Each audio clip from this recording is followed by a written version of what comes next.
2022 Hyundai Tucson N-Line review, for your eyes only. Hyundai's performance sub-brand carries plenty of cachet among enthusiasts thanks to the stellar Elantra N and Veloster N sport compacts.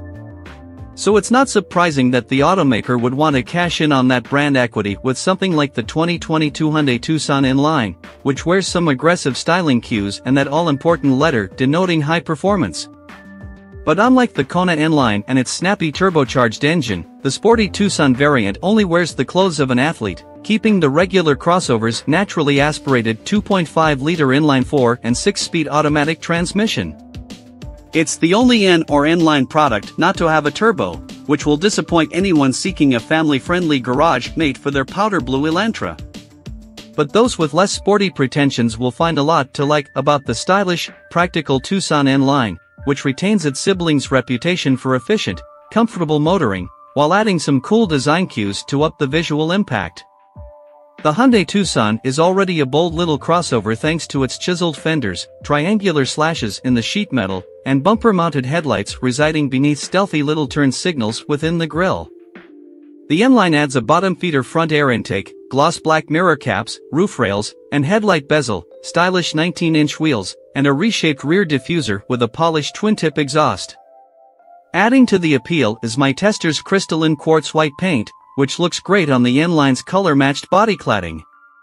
In my opinion, the Tucson is already pretty stealin', and the N-Line adds more fun things to look at.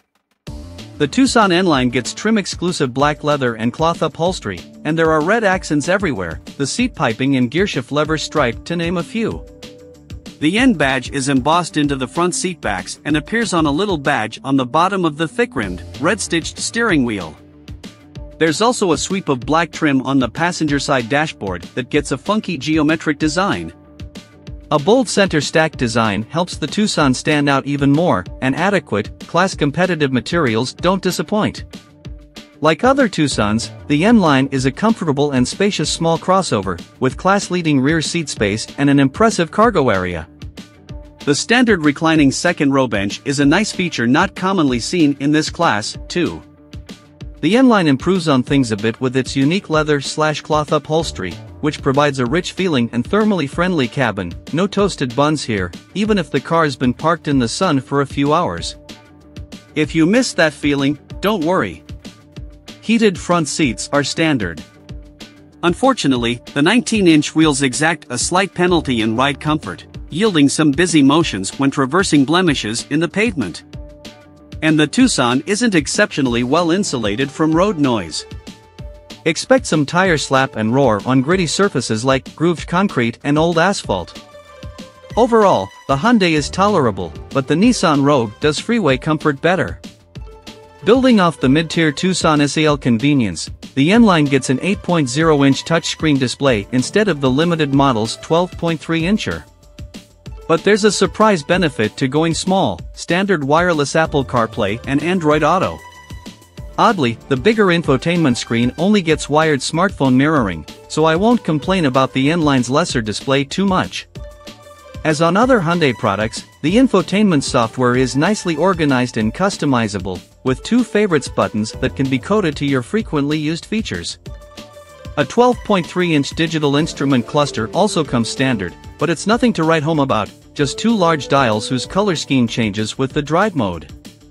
More impressive is the Tucson N-Line's standard digital key, which works with the Hyundai mobile app to allow you to unlock, start, and drive your crossover even if you don't have a physical key on you.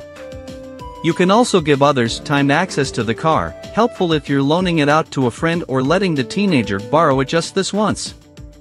With a naturally aspirated 2.5-liter 4-cylinder under the hood, the Tucson N-Line is far less athletic than its styling and badging would indicate. Adding to the straight-line frustration is a 6-speed automatic that's down 2 cogs from the Toyota RAV4, though I suppose I should be grateful Hyundai didn't go the CVT route as on the Nissan Rogue, Subaru Forester, and Honda CR-V. Still, when accelerating up an on-ramp or passing slow-moving traffic, the Tucson N-Line demands some patience. Its 187 horsepower and 178 pound-feet come up short on the Honda, 190 horsepower, Nissan, 201 horsepower, and Toyota, 203 horsepower. In fact, the Tucson is less powerful than its little sibling, the Kona N-Line. That vehicle gets a turbocharged 1.6-liter inline-4, which sends 195 horsepower and 195 lb-ft through an 8-speed dual-clutch gearbox, with snappy performance that befits its spec chart. Why this powertrain wasn't used in the Tucson is anyone's guess. The Hyundai Tucson N-Line comes standard with the automaker's battery of driver assist and safety systems, including full-speed automatic emergency braking, adaptive cruise control, lane departure warning and prevention, lane centering, and blind spot monitoring. And as one would expect of a modern Hyundai, it all works well in both free-flowing traffic and cut-and-thrust rush hour. Starting at $27,095 with destination, the standard Tucson SE is a good value.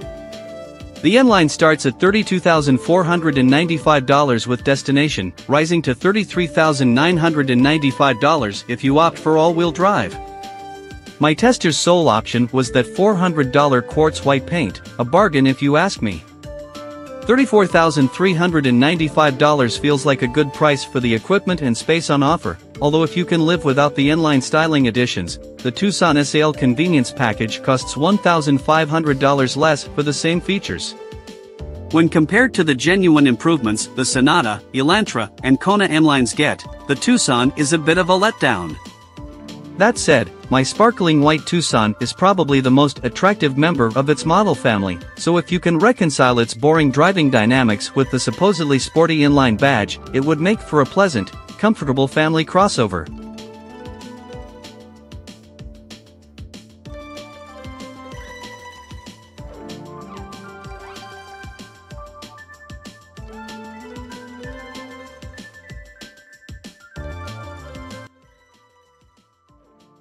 Thanks for watching. Drop a like, leave a comment, and don't forget to subscribe to watch more videos like this.